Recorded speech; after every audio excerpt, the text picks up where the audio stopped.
This is how I won a race while being stuck in 5th gear. I started on pole at this race at NOLA, and we were by far the favorites to take the win. However, on lap 1, disaster struck, and all of my gears in my transmission disintegrated.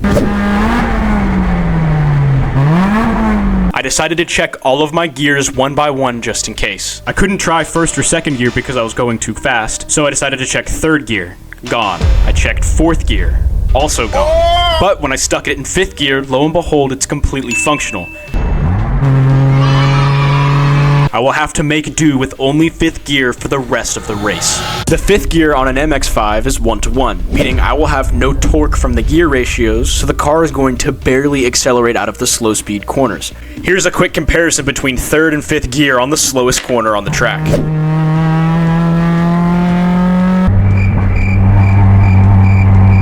But if the straightaway is long enough, the car will eventually push through to the power band and I can get somewhat close to regular speed. This track is pretty tight and twisty, so on a usual lap I would only need to use 5th gear at the very end of this long straightaway. The rest of the track is 3rd and 4th gear. Basically what this means is that I'm going to be very slow in these corners compared to when I had my whole transmission. The only reason I'm going to be able to stand a chance is because I have this very long high-speed section where I can actually reach close to the power band and make an overtake if I played my cards right. So this is how I managed to still take the win even with this huge disadvantage. Not long after I lost most of the gears in my gearbox, a safety car came out, which is bad news. I was relying on my momentum to stay up and I've just completely lost my lead. So now I'm going to have to restart the race with no acceleration with P2 right behind me. The cars you see ahead are faster class cars like STL and Touring 3. All of the cars behind me are Touring 4. I'm only worried about winning against the Touring 4 class. Coming to the green flag, I put a tiny gap in between me and the car ahead, so I can floor it early to mitigate how much time I'm going to lose because of acceleration.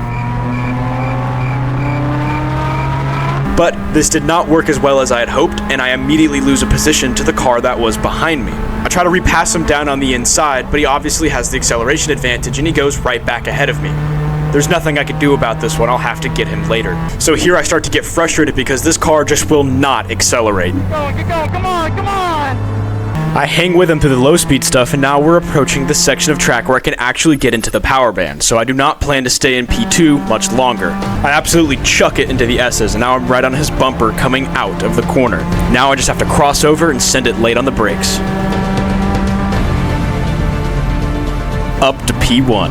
And so I hold him off for the rest of the race and we take the win. Yeah, get out of here! My name is Ethan Barker, and if you like this style of content, be sure to follow for more.